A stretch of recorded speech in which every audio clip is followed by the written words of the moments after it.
Okay, happy Wednesday. It is your first Wednesday of the month, which means it's time for your VA loan advice. And again, I'm here with Zach Farkas with the Veterans Mortgage Source. And like I always say, they give us money, so we got to do this. All right.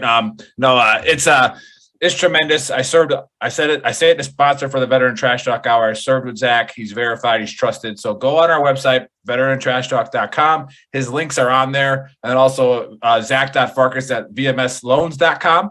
I think I said it right that time after the third month. So I'm sure we'll put it in the chat, but get on there. If you have any questions during the show, we might not get to it. I'll do my best. The Baker, Chris, he's monitoring Gruntworks, and I'm monitoring Veteran Trash Talk. We'll try to get to it, guys. If not, just email Zach. That's the beauty of it. A lot of these shows, you watch them, the VA stuff, you got to pay to do it, pay to watch them.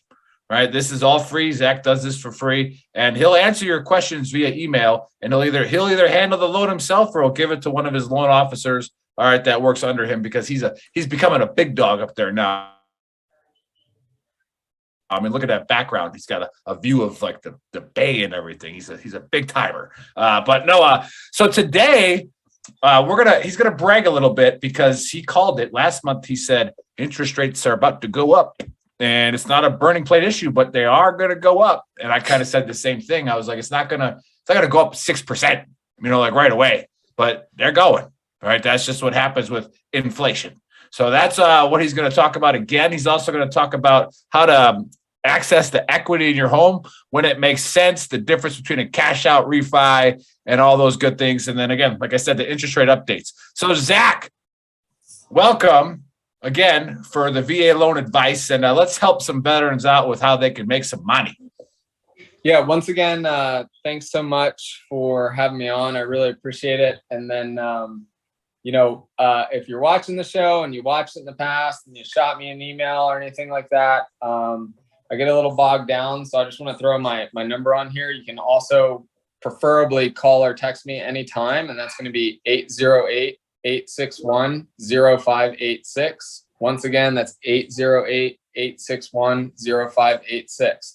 And then, I'll just hop right into it. So last month we kind of did a rate prediction. The Federal Reserve's favorite measure to fight inflation is to hike the interest rates. There's several ways they can do that, between buying less mortgage-backed security bonds, actually hiking the interest rate, and then letting their balance sheet run off. So what they've been doing is they've been buying less mortgage-backed securities, which has that makes the rates go up. December, the last day in December, I could put a lock in at, for a VA loan with good credit, anywhere from like 2.625 to 2.875, depending on the property type and stuff like that. Now I am locking people 1% higher. So in, literally January 3rd, opening bell, the mortgage-backed securities dropped really bad, and they basically free fall throughout the month.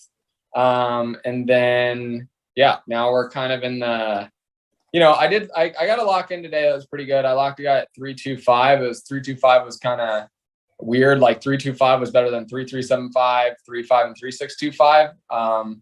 Paying a little bit for it, but not much. So that was good. So today was a good day. They've been getting a little better, but bottom line is it's a super volatile market right now between stocks and mortgage-backed security bonds. So there's always going to be a lot of fluctuation. And if you guys are in escrow, about to get in escrow, it's really important. I would ask your mortgage lender this question: How do you know when it's the best time to lock the interest rate?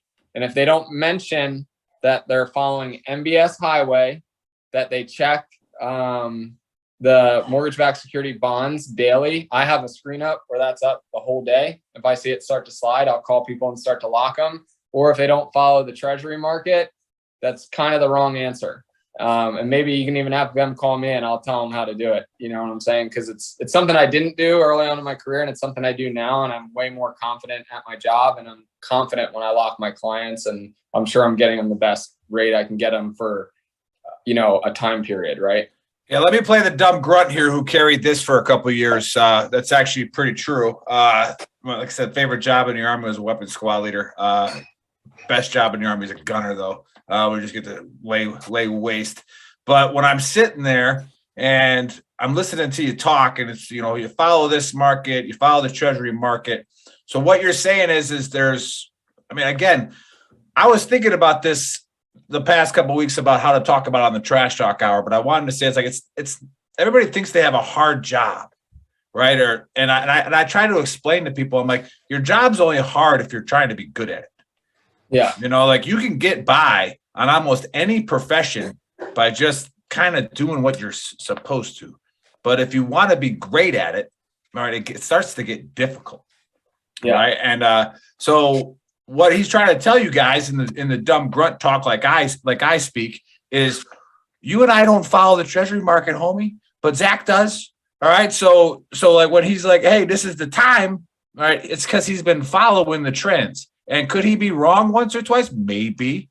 But like he wasn't wrong last month. And the Stone Vet is saying, what's your prediction for June? Sorry, I got a call coming in. That's all right. The screen will get screwed up and the baker will get mad at you. Yeah, my bad. But if you up your sponsorship, you can buy the software to make this not happen. I like it. I need to put this thing on Do Not Disturb. It's my iPad, which is linked to my phone. But yeah, so I don't know when it's going to happen, when the shift is going to happen. But and I talked about this last time. If you follow like the dot-com crash in 2000, and then the savings, they call it the savings loan crash in 1980. Same thing. Federal Reserve rose interest rates, triggered, a recession, and then the rates go down because during a recession, people want to buy mortgage-backed security bonds, not invest in the stock market because it's safe. Banks can sell the mortgage-backed securities for more, meaning they can lower the rate for you because they actually make more money on the back end than off your interest rate, right? June, I don't know. I think that sometime like March, when they do the first rate hike, there will be a very bad reaction to that in the stock market. And then I think, anywhere from June to August, we should start seeing some rate relief. And I think that we'll be back in the low 3s, high 2s by the third or fourth quarter of this year. For some perspective for those watching that are younger, all right, I'm 40, I'm a little older than Zach. And my dad was talking about, interest rates when he was buying homes in the 80s. Yeah. And then even in the 90s, like they were at like 8 to 11%, and that was normal, and it was like, the bank would call and be like, hey, we can get you a 7. Yeah. And they're like, okay, fine. And then they were doing it. So now it's still, they'll let people freak out. Is like we talked about pre-show, you shouldn't be scared of interest rates right now. No. The problem is what you said, that there's just a shortage of homes. Right. Yeah. So that's been the message to my clients, because a lot of my clients, one thing is right now, like, oh, rates are going up, and they're like, oh my God, this is awful. I'm like, hey, I locked my loan the day before COVID and I got a worse rate than you're getting right now. So it's still, if you take out COVID, we're at the 30-year low for interest rates, right? Like if you take that chunk out and then take those from the day before COVID to literally today, that would be the 30-year low. Obviously, so that puts a whole new perspective on what's happened to rate. Still absolutely phenomenal. And then my message is, you're not going to be in this mortgage. If you lock your interest rate in the next, whenever they start to go back down, you should not be in this mortgage for longer than 7 or 8 months, because when they drop, you just refi. The closing costs on a refi are half. You can roll them into your loan. There's lots of creative ways to not pay closing costs on a purchase or a refi. Like it can be structured around that. That's very technical. We're not going to go into that. And then the second thing that I'm hearing that's really, really funny is, everybody, and I've seen like I follow like real estate memes on Instagram. Like, it's always like millennial. It's like the guy behind the tree, like this, like millennials waiting for the housing market to crash. The market right now is so much different than 2007. It's insane. So 2007, the national inventory of homes for sale was 13.2 million. This month, we're at 975,000 homes for sale. The only way that the housing market crashes is if the demand is not as high as the supply, or there's not enough demand for the supply. Right now, 975,000. The last time we were at this low of an inventory which is also funny because it's right before the dot-com crash, is 1999. We're at 975,000 loans. So it's like you see it start to repeat itself. So it's not the same market conditions as 2008. Don't try and be, there's no reason to be paying rent because you're like, oh, the housing market's about to crash. The market conditions are completely different. If anything, the market that's going to crash and they're going to label the recession as the crypto crash.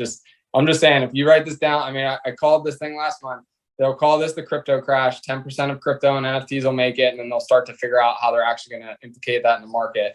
But the real sector that's going to get hit is going to be commercial real estate, because people are now working from home and companies want to save money, right, by having their employees work from home. So yes, there will be a real estate crash coming up, but it will not be residential. It's definitely going to be commercial. I mean, even now there's restaurants that are opening up. They don't have seats. They just do Uber Eats. You know what I'm saying? Like, they just do delivery. So that's such a smaller space, you know?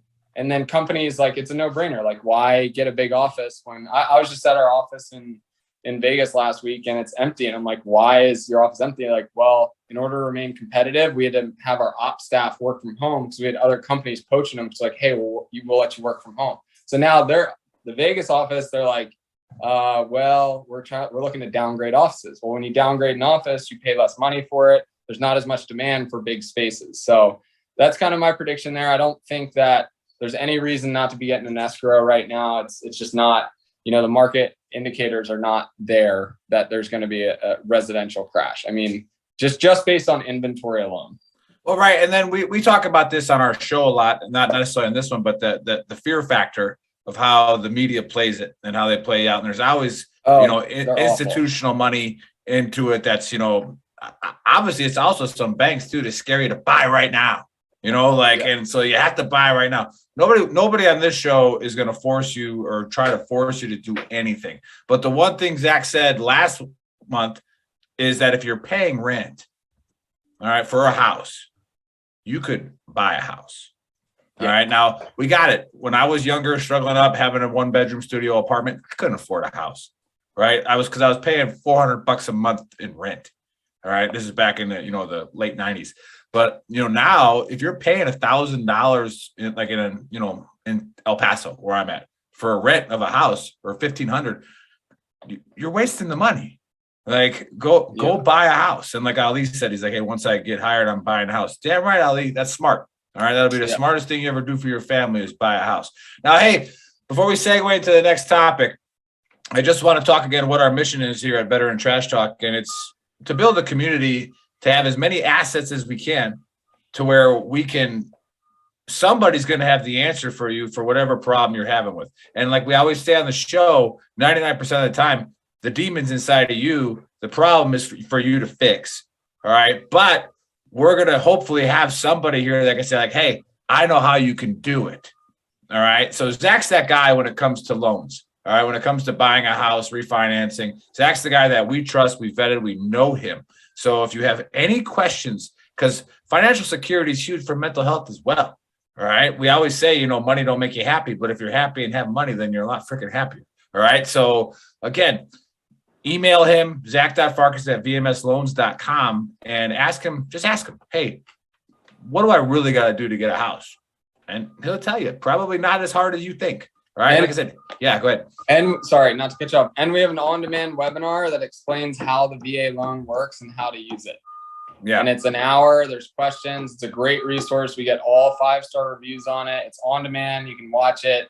If you get up early before PT and do some education thing, or if you do something before night to improve yourself, I highly recommend watching that webinar, because it doesn't matter if you're going to buy in 2 days or if you're going to buy in 2 years. I guarantee you the information you get out of that webinar will benefit you as a veteran for the rest of your life. All right. So now the one thing we're talking about is how to access. And now I had problems with this years ago until I got schooled up by a loan guy. How do you access the equity in your home? When do you do it? And like, why should you do it? And what are the rules for that?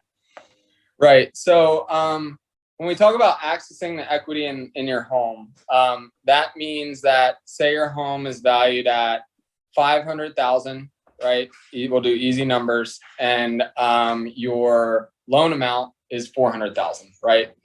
So you got 100,000 in the home, or you have 20% equity, right? And then you are like, you want to buy another home, or you want to invest in the stock market. I actually just had a person do a cash out refinance, and they have it's actually a soldier. And on the weekend, she does a catering business, and it's taken off, and she needed money to buy equipment and actually get a space. So she's not cooking out of her kitchen. That way she can actually advertise on Yelp and not do word of mouth and stuff like that to be legit. So with the VA loan, and it rules vary by state, which I learned recently. In Texas. Yeah. With the VA loan, depending on the state and the lender, you can do a cash out refinance. So in some cases up to 100%. So you could say, hey, and I'll explain the benefit of this. I have 400,000. My house is worth 500,000. I want to pull 100,000 out to do X. You could use it as a down payment on another house. You can use it for home improvements. You can use it for really whatever you want to use it. You just simply do a new loan, you cash it out, and then you get your money. One of the great things about a cash out refinance, if you make $100,000, you get taxed on $100,000. When you do a cash out refinance, you're actually acquiring more debt, and then that's now a tax deductible amount of money, and it's not something you're obviously going to pay interest over time, but especially where interest rates are at now, even though I just said they went up, it's still killer money to get $100,000 at less than 4% interest rate, right? Because you have a secured loan. So that's a cash out refinance. Is you're doing that, hey, I'm doing a whole new 30-year loan at these terms, and I'm pulling out money, right? And it works for conventional. Say it's a $300,000 balance, it's worth 500,000. You can pull up to 20% loan to value or up to 20% equity. Then you just take out 100,000 from 300,000 to 400,000. All right. So again, why would you not do? Is there any reason why you wouldn't take out a home equity loan? So that was cash out refinance, and then we're switching to Heloc, or why? Oh, sorry. No, yeah. What's the difference between a Heloc and then a cash out refi? Right. So a home equity line of credit, and for this, you really want to be talking to someone you trust. And once again, I could be slow on the email, so I can't stress call or text, and sometimes I'm even slow on that. But the Heloc is essentially, we'll use the same example, the 400,000, the 500,000. So you're actually going to get a Heloc, which is a second lien. So a mortgage is first position. So that means if you go something happens, right, you got to satisfy the first lien, and then the Heloc is the second lien. So most Helocs, once again, depends on the lender. You can usually go up to 95% loan to value. So you have to leave 5%. And I'm not going to do the math right now, but say the difference between that is you can only pull out 90,000 versus before you could pull out 100,000. That's a whole separate loan. So the first example, we're doing a whole loan, one loan for the chunk. This one, you're taking out a second loan, right? And then it's for 90,000. Now, I think I've done a Heloc. I did a Heloc on my Eva Beach house to do renovations on my Waikiki place. And the reasons to do a Heloc is a lot of times, for me, it was a smaller amount of debt that I could pay off quicker, which in retrospect, I shouldn't have been paying it off quicker because it was a lower interest rate. But at the time, I just wasn't educated on using debt. And I was actually still in the Army, and I was yeah, I just want to pay it off. So I would take that, and I would throw that away as a reason to take a Heloc. I think the main reason to take a Heloc is a lot of times they're adjustable. So they'll offer you a teaser rate for the first 2, 3, 5, or 10 years. And then those rates are killer. I'm talking, you can do a Heloc at last month, I haven't checked this month. I don't do Helocs, but I keep an eye on them. You could do an adjustable rate Heloc where the first 2 years, it's a 1.99% interest rate, right? And then what a lot of people will do is, the Heloc term could be 10, 15, 20, 30. Actually, they don't do 30 years. So that's a second mortgage. And you can do up to 25-year Heloc, and then it adjusts. So the real key with a Heloc is, what is your intention with the money? Right. So if you're hey, I'm going to do this Heloc, and then if the teaser rate's 1.99, but I know I'm selling in 2 years, or I know I'm going to do a cash out refinance, or I know maybe you do want to pay it off. Maybe your goal is to pay it off because you have some life event happening. And a lot of times you can find Helocs that the underwriting standards are not as strict. So it can be easier. And then Or, if you're a veteran, you've used your VA loan, you refinance conventional, like we've talked about, right? And you do want to get, like, you can't have $400,000 loan balance and pull 90 grand out on a conventional refinance. Like, say you want to save your VA loan for a purchase, you can pull out, they're way less strict about the amount of money you can pull out on a Heloc. So that would be another reason, is you're trying to preserve your VA loan benefit for your next purchase. You've already refinanced conventional, or you bought it conventional, and you just need money. So it's just to, like, you can go up to you can borrow more money on a non-VA product and attractive teaser terms would be the two benefits. Like paying for two daughters' weddings would be something you'd take a Heloc loan out for. Something like that. Not me personally, but yeah. So, yeah. No, that's great. I don't think we have enough time for you to dumb that down into infantry language. So again, if you don't understand this, like I didn't understand half of what Zach just said. So you're not alone, guys out there watching. If you don't understand it, please just email him. All right. And like I said, if he doesn't get to it right away, it's because he's busy, and he's one of the few guys that offers that kind of service for free. All right. So he'll get to you. So ask him your question. And if anybody has any questions watching now, hit us up, because we're getting towards 0 hour where we got to get off and go watch Boba Fett gets released on Wednesdays. So we got to go watch Boba Fett. Nice. So yeah, so let's recap a little bit. We talked about the interest updates to where, yes, they went up, but they're still at a 30-year low if you factor out COVID, right? Yeah. And so don't panic. And again, I understood this part just because, I read about the housing bubble in 2008, and it is like, he is spot on. It is nothing like that. So the housing crash, here's another recap. The housing crash it's not going to be a housing crash in real estate. It's going to be an industrial one. Yeah. Right. Commercial. So yeah. Commercial real estate is going to crash because, and we see this, you see like all these people working from home now. Got a bunch of buddies that work for Amazon in some higher positions that I'm like, why are you always home? It's like, oh yeah, we don't go in. And I was like, oh, okay. Weird. So we got that. And then the last thing was the difference between a home equity line of credit and a cash out refi. And the benefits of the home equity line of credit as opposed to the cash out refi is sometimes lower interest rates with adjustable rates and a lot looser on what kind of money you could take out. Correct. I get that right? Okay, awesome. See, I'm paying attention to Trash Talk Nation. I'm trying. Yep. All right. And then the cash out refi is depending upon your state. Yeah. So what exactly you can do. So depending on the state that you're in, like the Stone Vet's in Oklahoma, so I don't think Zach can help him, right? I think we talked about that before. Yeah.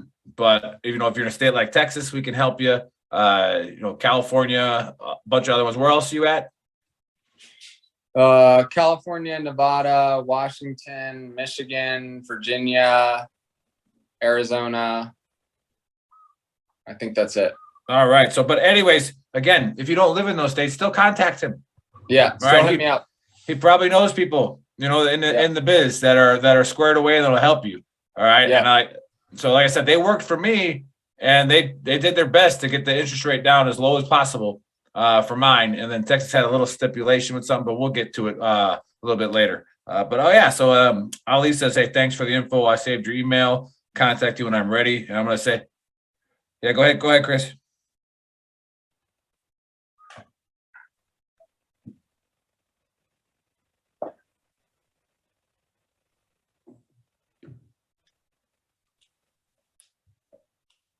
Yeah, so VA loans, it has to be a structure.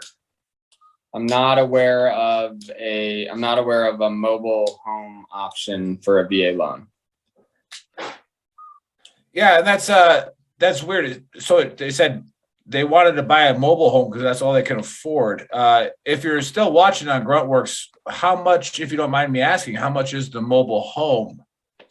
Like, because I'm sure you can work something out to possibly. Yeah, I would also say, like, how do you know what your budget is if you haven't talked to? If you talk to a mortgage lender and they tell you your budget, then I guess that's one way. But if you haven't, I have all the people all the time. I'll have somebody like they'll come in, they're so scared, like, I'm not going to qualify for anything. And they walk out the door and they're in escrow on a $500,000 house. A lot of times you really need to talk to a mortgage lender and figure out your qualification, because especially if you're active duty and you get BAH, wherever market you're in, the BAH is set to the housing prices. You're going to be able to afford a home in your market on active duty from your BAH, unless you are like really reckless with your debt.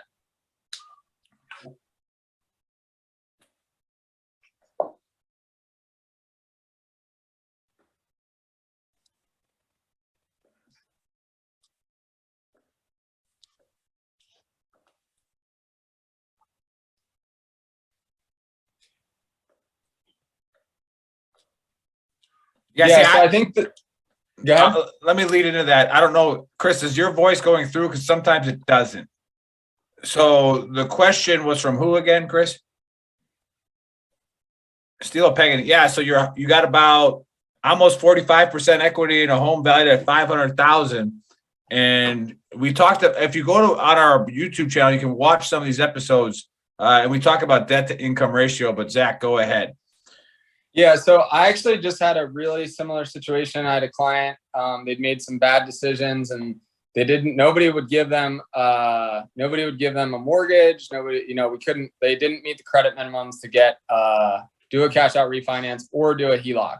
So what I actually had them do is we went to Navy Fed. We did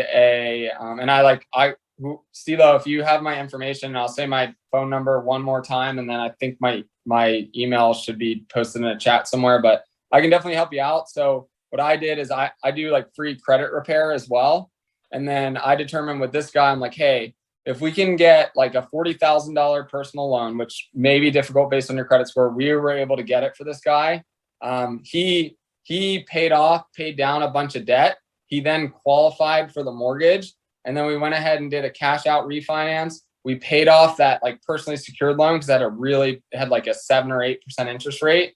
And then we also hit some other debt things too. So that was kind of like a 2-step kind of complicated plan, but you can definitely use debt to fix your credit, which sounds funny, but I literally just did it with a guy. So, and we just got to talk about it. And I'm more than happy to help if you contact me.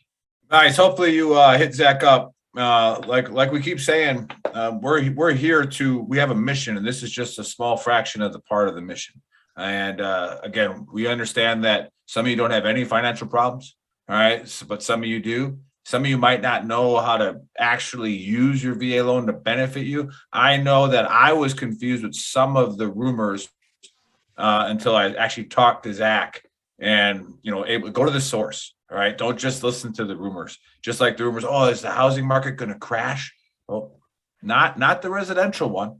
So don't be afraid to get out there and get yourself some property. All right. You got to take a little bit of risk, and that's not a hard risk. It's not a high one. All right. Especially with the VA loan. So again, Zach, I'll give you the last word after big shout out to Zach with the Veterans Mortgage Source. Go to veterantrashtalk.com.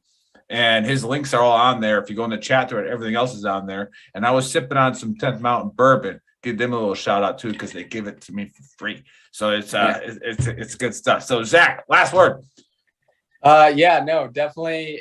If you are not in a position to buy a home, reach out. My team and I probably do 3 to 4 hours a week of free credit repair for veterans that literally we know that they're not going to buy with us,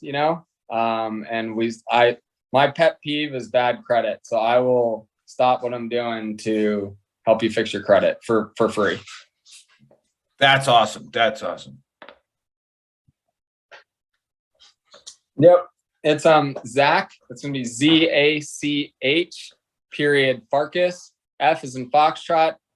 ARKAS as in Sierra at vmsloans.com. So that's going to be Victor Mike Sierra loans.com. All right. He used the phonetic alphabet. I taught him that. So everybody failed knows. It on EIB. You failed me on my EIB. I didn't fail you on EIB. I was a candy giver on EIB grader. I gave everybody those. But all right. Well, hey guys, we'll see you on Saturday morning for the fight show. We got UFC card coming up, and it's going to be a good one. I know that Joe and Bill are really excited about it. It's not necessarily a great fight card, but it's a good one to bet on, they said. And then we have our guest is Ryan Wempe from Chummy Vets Apparel. So that should be a fun have him on there. He's a West Pointer. So we'll see if we can make fun of him a little bit. So we'll see you guys on Saturday. Thanks for stopping by this Wednesday.